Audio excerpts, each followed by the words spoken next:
Polycystic ovarian సిండ్రోమ్కి అసలు treatment ఏంటి?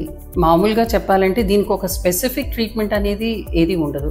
పీసీఓఎస్లో ఉండే లక్షణాలు బట్టి మహిళకి ఎలాంటి ఇబ్బందులు ఉన్నాయి దాన్ని బట్టి కానీ కపుల్కి ఉండే చాయిస్, వాళ్ళ విషెస్ ఏంటి దాని మీద పూర్తిగా ఆధారపడి ఉంటుంది. కొంతమందికి మహిళలకి ఇరెగ్యులర్ సైకిల్స్ ఉంటాయి అండ్ వాళ్ళు అప్పుడే పిల్లలు వద్దనుకునే వాళ్ళు ఉంటారు. అలాంటి వాళ్ళలో సైకిల్స్ రెగ్యులరైజ్ చేయడానికి కాంట్రాసెప్టివ్ పిల్స్ కానీ ప్రొజెస్ట్రాన్స్ హార్మోన్స్ కానీ ఇవ్వడం జరుగుతుంది. ఇంకోటి కొంతమందికి వాళ్ళు ఆండ్రోజన్ హార్మోన్స్ ఎక్కువ ఉండటం వల్ల స్కిన్ లో వచ్చే మార్పులు కానీ బొటిమలు, అన్వాంటెడ్ హెయిర్, వీటి గురించి ఎక్కువగా ఇబ్బంది పడుతూ ఉంటారు. అది ఎక్కువ ముఖ్యమైన ప్రాబ్లం అనుకుంటారు. అలాంటి వాళ్ళు యాంటీ ఆండ్రోజన్ డ్రగ్స్ అనేవి ఉంటాయి. సో అవన్నీ ఇవ్వటం వల్ల కొంతవరకు హెయిర్ గ్రోత్ తగ్గడానికి ఉపయోగపడుతుంది. అదే కొంతమంది మాకు పిల్లలు కావాలి అనుకునే వాళ్ళు ఉంటారు. సో అలాంటి దంపతుల్లో ఫర్టిలిటీ ఛాన్సెస్ పెంచడానికంటూ అండోత్పత్తికి, అండం విడుదల కోసం అనేది కొన్ని మందులు ఇవ్వటం జరుగుతుంది. వీటిని యాంటీ ఈస్ట్రోజన్స్ అని అంటారు.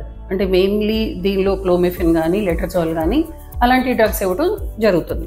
ఒకవేళ వీటికి కనుక రెస్పాన్స్ రాకపోయినా, ప్రెగ్నెన్సీ రాకపోయినా గొనోడోట్రోపిన్స్ ఇంజెక్షన్స్ అనేవి కొన్ని కాస్ట్లీ ఇంజెక్షన్స్ ఇస్తారు. సో ఇవన్నీ ఇస్తూ దీంతో పాటు ఇన్సులిన్ నిరోధకత కోసం మెట్ఫార్మిన్ కానీ అట్లాగే ఇనోసిటాల్స్ అనేది, అంటే పిల్లల కోసమనే కాకుండా మిగతా లక్షణాల వాళ్ళలో కూడా ఈ సప్లిమెంట్స్ ఇవ్వడం జరుగుతుంది. అయితే ముఖ్యంగా గుర్తుంచుకోవాల్సింది ఏంటంటే వీటన్నిటితో పాటు లైఫ్ స్టైల్ మోడిఫికేషన్స్, ఒక ఆరోగ్యకరమైన ఆహారము, అలాగే క్రమ తప్పకుండా వ్యాయామము, ఇవన్నీ ఎన్నిసార్లు చెప్పినా కూడా తక్కువే అని అనుకోవచ్చు. సో పీసీఓఎస్లో ఇవన్నీ కూడా చాలా చాలా ముఖ్యమైన ట్రీట్మెంట్ అని అనుకోవాలి.